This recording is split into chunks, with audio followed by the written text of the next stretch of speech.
वंदे मातरम को लेके एक नया घमसान जो है समाज में जो है चल रहा है। गवर्नमेंट की अभी हाल ही में एडवाइजरी जारी हुई है। इसको लेके तमाम जो नेता हैं उनकी बयानबाजी चल रही है। हम मुस्लिम समुदाय के लोगों से ही बातचीत करेंगे और जानने की कोशिश करेंगे।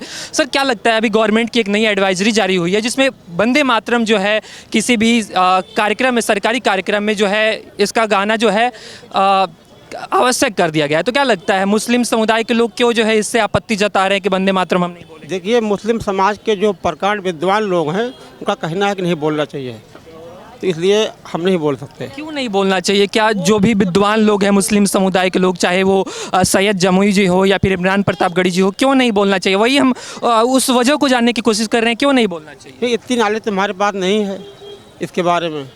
हम भारत के नागरिक हैं और हमारा संविधान ही हमें ये अधिकार देता है कि हम धार्मिक स्वतंत्रता का अधिकार देता है, हम चाहे हम हिंदू धर्म का पालन करें या फिर मुस्लिम धर्म का पालन करें। और वंदे मातरम तो राष्ट्रीय गीत है, तो फिर उसे गाने में दिक्कत क्यों है? नहीं, आप मान रहे हैं राष्ट्रीय गीत है ना, हर आदमी नहीं मानता। संविधान को नहीं मानते? संविधान को सब मानते हैं, क्यों नहीं? फिर संविधान के अंतर्गत नहीं आता है वंदे मातरम?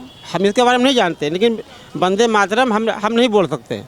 क्यों नहीं? वो वजह तो हम जानने की कोशिश कर रहे हैं ना कि आप लोग नहीं बोल सकते वंदे मातरम क्यों? इसके बारे में आप किसी अच्छे पढ़े लिखे से बात करिए, हम किसी को क्या बताएं। तो फिर आप लोगों को वजह भी नहीं पता, आप लोग वंदे मातरम भी नहीं। और हम एक आम आदमी भैया, हम क्या जाने, हम तो एक आम नागरिकों को लिए तो कंपल्सरी किया गया है। जो भारत के नागरिक हैं उन्हें तो वंदे मातरम जो ज़्यादा उन्हें तो राष्ट्रगान से पूछिए, हम क्या जाने, आम आदमी हैं। राष्ट्रगीत है, मानते हैं कि नहीं है?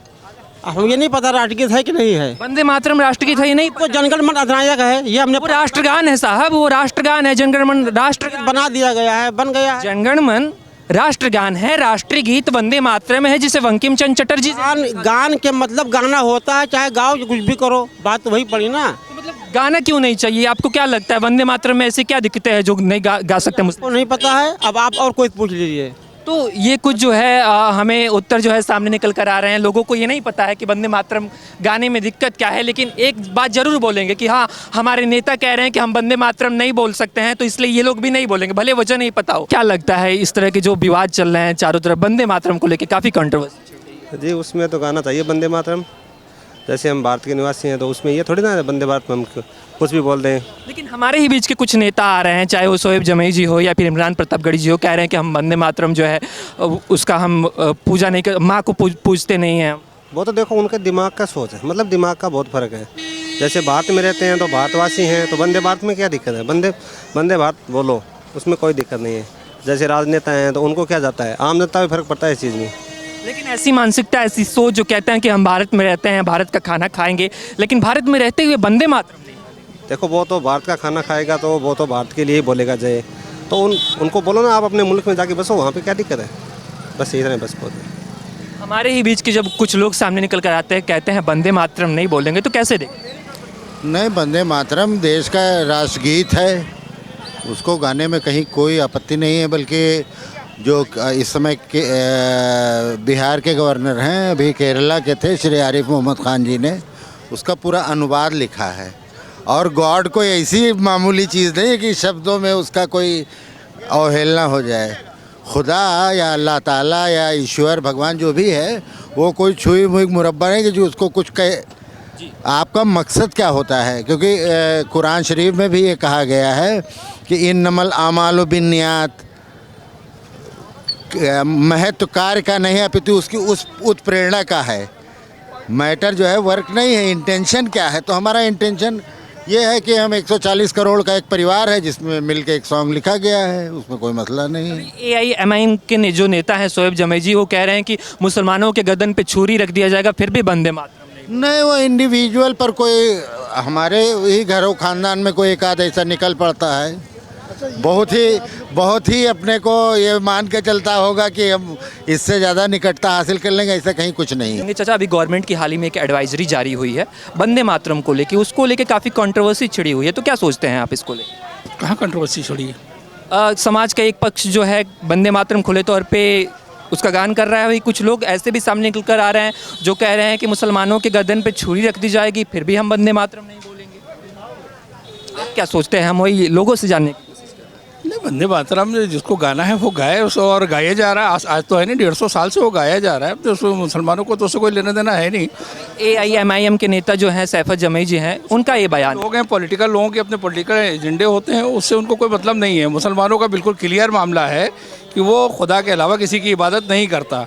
वो किसी में भी अगर इबादत का अवसर होगा या उसका जिस्ट होगा तो वो उसको एक्सेप्ट नहीं करता है। इसमें कोई बुरी बात है नहीं।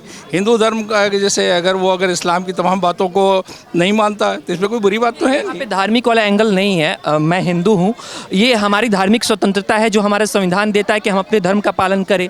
आप इस्लाम धर्म का पालन करते हैं, हमारा संविधान जो है आपको धार्मिक स्वतंत्रता का अधिकार देता है। लेकिन बात अगर राष्ट्रगीत की आएगी, राष्ट्रगान की आएगी, जय हिंद बोलने की आएगी, भारत माता की जय बोलने की आएगी, तो इस तरह के जो है विवाद क्यों छिड़ने लगते हैं?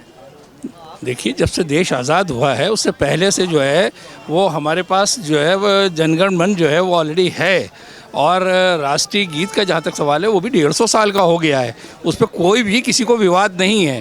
विवाद सिर्फ उस जगह पे आता है जिस जगह पे धर्म जो है आड़े आता है, और धर्म जहाँ पे आड़े आएगा उसको कोई भी एक्सेप्ट नहीं करेगा। वंदे मातरम में किस तरह का धर्म आड़े आया? नहीं, जैसे उसमें कुछ लोगों का एतराज़ ये है कि उसमें कहते हैं कि भारत माता को नमन करना, और नमन जो है का मतलब होगा हम उसकी इबादत करते हैं।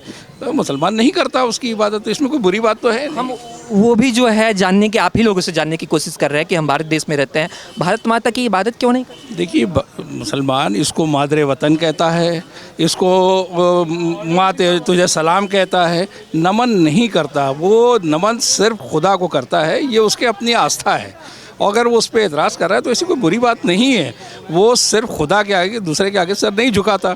ये उसकी मजबूरी है कि वो अगर कहीं भी दूसरे दर पे अगर सर झुकाएगा, वहाँ एक अल्लाह, एक गॉड का कंसेप्ट है इस्लाम में, तो वो उसको कहते हैं तो ठीक ही कहते होंगे, मुझे ऐसा लगता है। इसको लेकर अगर मैं भी पूछूं कि अगर जो है संविधान नहीं रहता, भारत में किसी एक धर्म का वर्चस्व रहता, चाहे वो इस्लाम हो या फिर हिंदुत्व का वर्चस्व रहता, तो क्या ऐसे जो चीज़ें हैं कि हाँ हम भारत माता को नमन नहीं करेंगे, ऐसी चीज़ें चल पाती हमारे समाज के भीतर? मेरे संविधान से ही हमको राष्ट्रीय गीत भी मिला है और संविधान से ही हमको राष्ट्रीय गान भी मिला है।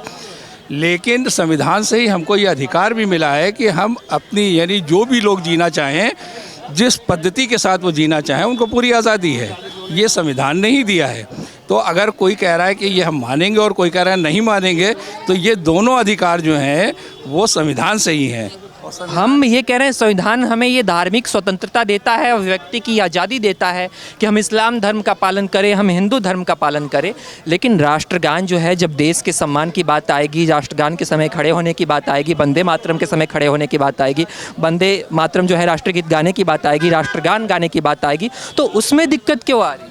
देखिए, इसमें पॉलिटिक्स, मुझे ज़्यादा लगता है कि पॉलिटिक्स ज़्यादा हो रही है। जो लोग कह रहे हैं कि इसको अनिवार्य है गाना, उनका भी उससे कोई लेना देना नहीं है। 150 साल में उन्होंने कभी भी वंदे मातरम का सपोर्ट नहीं किया। जो विचारधारा ये कह रही है कि वंदे मातरम गाना ही होगा, उसने स्वयं कभी नहीं गाया। यानी आरएसएस ने कभी नहीं गाया, आरएसएस ने अपना गीत गाया, उसने कभी वंदे मातरम को नहीं गाया। हम खामियों को जानने की कोशिश कर रहे हैं। इंटेंशन जब ईस्ट इंडिया कंपनी का जब भारत पे जो है जब वर्चस्व बढ़ता जा रहा था, तो उस समय वंदे मातरम को लाया गया था उनके खिलाफ विरोध प्रदर्शन करने के लिए, और 1950 में जो है इसे राष्ट्रीय गीत का भी दर्जा दे दिया गया था। चाचा आ रहे हैं, थोड़ी देर में आ रहे हैं, आपके पास भी आ रहे हैं चाचा। देखिए, मैं इतिहास का विद्यार्थी हूँ, मुझे ये सब मालूम है कि कब वंदे मातरम आया और क्यों आया। जिस वक्त देश की आज़ादी हो रही है तो उसमें ना हिंदू था अलग, ना मुसलमान अलग था। दोनों ने मिल के इस देश की आज़ादी को लड़ा है। वंदे मातरम के साथ साथ जितने भी गीत यहाँ गाए गए हैं, कभी किसी ने सोचा ही नहीं था कि इस देश में कोई दो विचारधाराएं पनपेंगी। उस वक्त तो एक विचारधारा थी कि हमको अंग्रेज़ों से देश की आज़ादी चाहिए, उस पर सब एक साथ लड़े हैं। लेकिन जब वंदे मातरम यहाँ पे आया, वंदे मातरम के कुछ स्टेंजा, पूरे पे नहीं, कुछ स्टेंजा जिस पे धर्म आड़े हाथ आ रहा था, उस पे लोगों का एतराज़ हुआ। और उस एतराज़ को खुद गुरुदेव रविंद्रनाथ टैगोर ने और दूसरे लोग उस वक्त बैठे, उन्होंने बैठ के इस बात को तय किया कि नहीं, अगर जिस पे किसी पर एतराज़ है उस स्टेंजा को हटाया गया। और इसीलिए वो राष्ट्रीय गान नहीं हो पाया। राष्ट्रीय गीत ही होके रह गया। तो जो लोग जो लिखने वाले थे, जो बनाने वाले थे, जो आज़ादी की लड़ाई वो मशाल लेके चलने वाले थे, अगर उन्होंने उस चीज़ को अनिवार्य नहीं किया, अब वो दूसरे लोग, उस दूसरी विचारधारा के लोग अगर ये कहें कि नहीं अनिवार्य है और दूसरे लोग कह रहे हैं कि नहीं है, मुझे तो उसमें कोई एतराज़ दिखता नहीं है। मैं तो इस मामले में बिल्कुल शिथिल हूँ, मुझे तो अच्छा, वही हम बस आपसे जानना चाहते हैं, क्यों ऐसा क्यों है कि कुछ लोग गाते हैं, कुछ लोग नहीं गाते हैं? कुछ लोग के लिए क्या वो इबादत जो है सही है, कुछ लोगों के लिए खराब है? देखिए, दुनिया में कहीं भी आप चले जाइए, कहीं भी दो राष्ट्र और राष्ट्रगीत और राष्ट्रगान नहीं होते हैं। मैंने दो ऐसे अनिवार्य गीत नहीं होते हैं जिस पे खड़े होना है। दो गीतों का सम्मान जो है किसी देश में नहीं है। तो क्या अगर राष्ट्र के सम्मान की बात आएगी तो हम और आप खड़े नहीं हो सकते? जो लोग इस विचारधारा को अनिवार्य कर रहे हैं वो स्वयं भी इसके पक्षपात, वो उसके अधिकारी नहीं रहे या उन्होंने खुद भी उसको कभी नहीं माना है। वो सिर्फ इसलिए कि वो चाहते हैं कि दूसरे कुछ लोग इसकी मुखालफत कर रहे हैं, उसका बेनिफिट राजनीति में उठाने के लिए सब चीज़ें मुद्दे उठा रहे हैं। तो हम आपसे पूछ रहे हैं कि अगर राष्ट्र के सम्मान की बात आएगी तो दोनों राष्ट्रगीत और राष्ट्रगान के लिए हम और आप खड़े नहीं? राष्ट्र के लिए तो जो भारत की ज़मीन पे जन्मा है उसका पहला कर्तव्य यह है कि उसके लिए राष्ट्र सर्वप्रिय है। राष्ट्र से बढ़ के कोई चीज़ नहीं है।